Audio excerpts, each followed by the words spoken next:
Hanap kami sa bado ni Binstead kay naguli huba. Dinaras ang pulis. Dinaras ang pulis?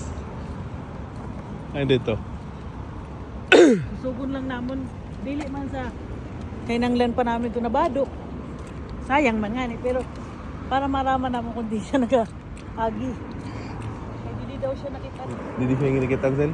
Oh, may nakita na ako dito na pulis ka ganina. Sabi ko na magkadi ako didi. Ito. Wala.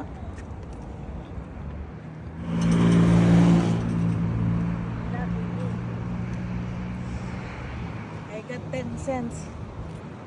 4 pesos. Ano ang pampira ko na nabalik din, Sel? Wala na ako man ko. Namakadi ka na. Kaya wala na ako dinagdagi.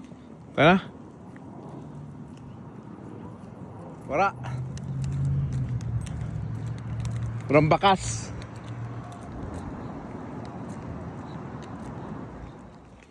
So nakita na namon. Nakita na namin yung damit ni Vincent. Ayan, no? Tagal namin inikot-ikot. Nandito lang pala. Malapit lang sa bahay. Naguhubad na siya. So ibig sabihin. Ikaw na siya, Sel? Oo. Oh. May bad. Tatanungin pa lang sana ni Norman kay Nini Ay kung may nakita siyang diaper doon eh. So ibig sabihin, dito pa lang. Naroon na siya? Diaper niya yan, Sel? Diaper niya, hindi kasi nasagasaan na eh. Sumabog na. Nasagasaan na, sumabog na. Anyway, mula dito sa pinagubaran niya, ilang step pa bahay? Ilan ba? 2, 3, 4, 5, 6, 7. Bilang mo kaya, ha? Tira na. No. Oh my God. Oh my God. 37, 38, 39, 40. Udo nga na eh. Kaya kinulban ako.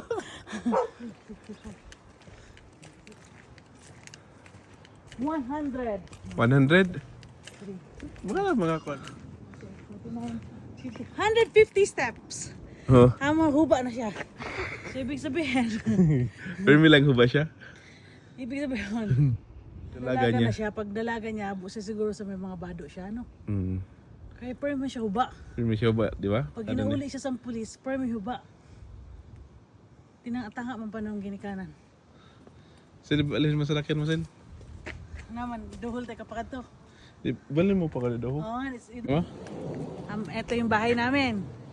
So, doon namin iniwan yung sasakyan. Zoom mo.